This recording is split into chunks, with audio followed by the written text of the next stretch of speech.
So this is a video to document some of the animation process for Challah on the Run, or Antlofene Challah, if you wanted to know how to pronounce the Yiddish title. I animate using the Blender grease pencil setup. I've modified some of the settings of the 2D animation preset file. The gray background makes it a little easier to look at for me than the default white, and I have it so the canvas can rotate about the Y-axis when you aren't in the camera view by holding Alt middle click. There's a good tutorial on how to set that up that I will link in the description. This is the only shot I actually recorded myself animating, partially because I think it was the last shot I animated, and partially because I thought it would make for an interesting video, just because it's a bit different from a lot of the other shots in the finished short. This type of shot I describe as a brute force shot. That is to say, there aren't really any tricks here to make it easier. You look at a shot like this, you have one keyframe and the other, and you draw the in-betweens with the appropriate squash and stretch and arcs or whatever, and it looks good. But here, the motion is so chaotic that having smooth arcs and pose to pose may not actually look right. So the one thing I have done here is I filmed some reference video of myself doing the action, just on a laptop webcam.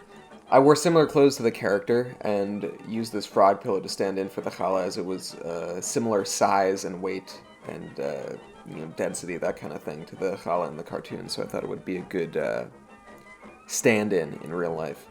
The goal here with the reference is not to copy the motion one-to-one, but to take what looks good to you, embellish the parts you like, modify what you don't, and add motion where you think it'll look cool.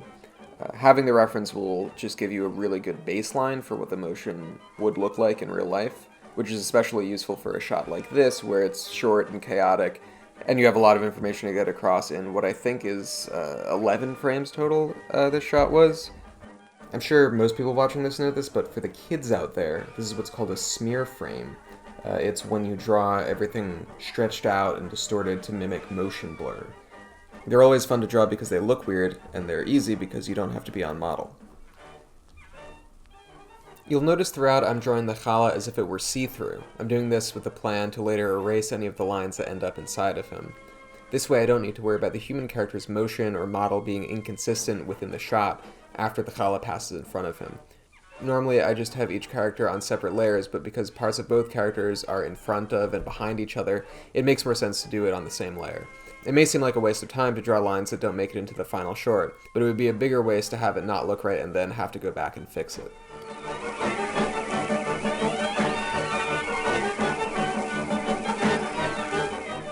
This shot was animated on twos, that is to say, each drawing lasts for 2 frames at 24 frames a second.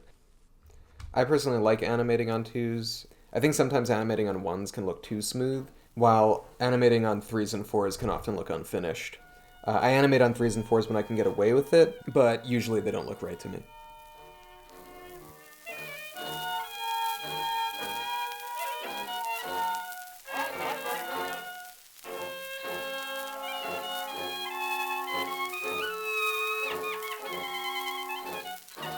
See, I'm adding the glasses bouncing here. Obviously, that was not in the reference, and it's an example of adding some of that cartoony motion I was talking about.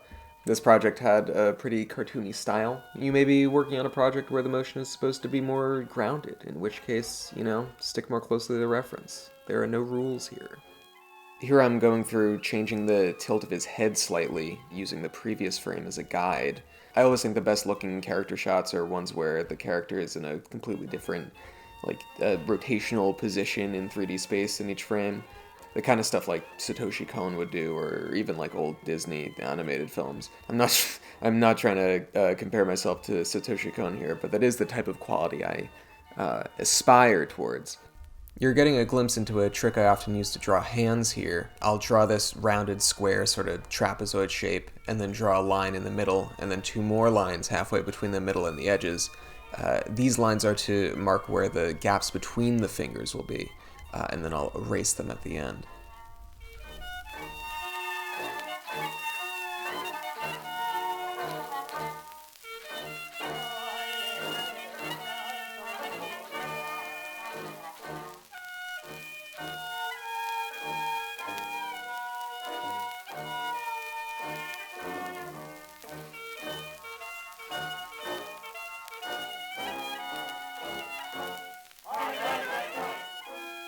You see me switching a lot between Blender's draw mode and edit mode. Edit mode lets you select whole strokes or the individual points that make them up to transform their position, scale, and rotation, or to delete them. When you see the lines or points turn orange, that's me selecting them.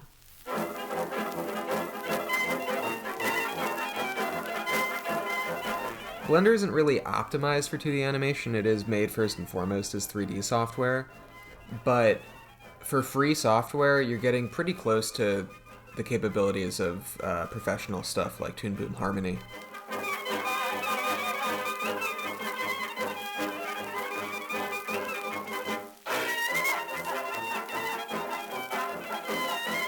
A lot of this process is going back and refining poses that I've already drawn and don't like.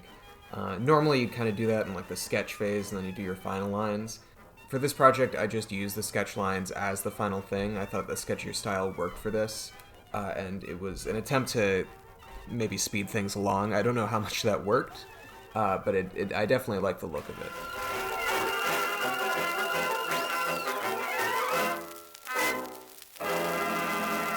Here again, you see me playing around a lot with edit mode. Just going in and moving stuff around, cleaning up lines that don't need to be there, that sort of thing.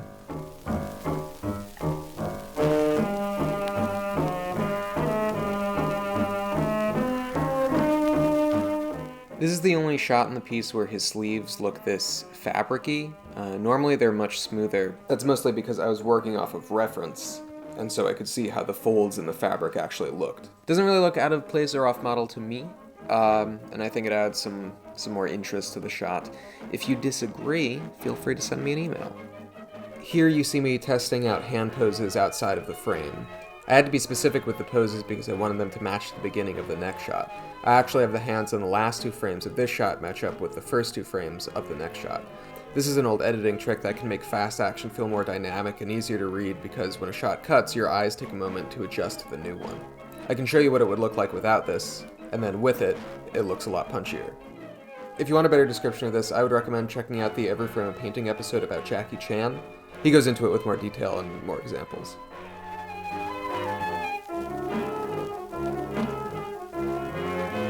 I do kind of feel like it's cheating with programs like Blender being able to move parts of the drawing around and playing back the animation as you're working on it, but you know, you use the tools that are available to you. If there is a problem to these tools, it is that they can like de-skill animators as a whole.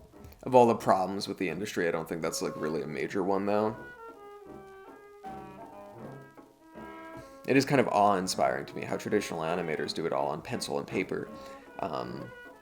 Or did. You don't really see that very often these days. I think what's required to be able to do that is just having a masterful understanding of anatomy, which just takes a lot of practice. That and a mastery of timing, which comes with doing animation for years and years and years. I think you're forced to get really good at those when you're animating on paper, and you're kind of just allowed to slack on that when you're animating digitally.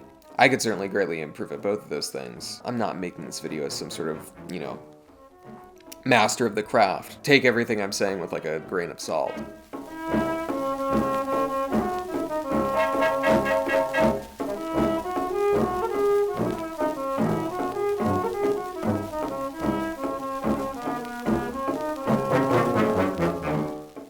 Even though I painted the backgrounds in Photoshop, I drew the lines in Blender so they would match with the character lines. You can see me adding extra marks to make this one look sketchier, which was a stylistic choice. I get this fisheye effect by drawing the lines curved towards the edges. You can look up tutorials for drawing in multiple point perspective to get a better idea about that. But I think that basically brings us to the end here. I hope this was illuminating for those who like the short and were interested in how it was made. I'm going to try to do more stuff like this in the future, you know, behind the scenes videos. I did start a Patreon for anyone interested in subscribing there. There will be some exclusive content to see. Right now, I have an extended written artist statement about Challah on the Run, where I go into a lot of the details I didn't get into here about how it was made. So if you're interested in reading that, subscribe to the Patreon. There will be more to come. And with that, I will leave you. Take care, and sei gesund.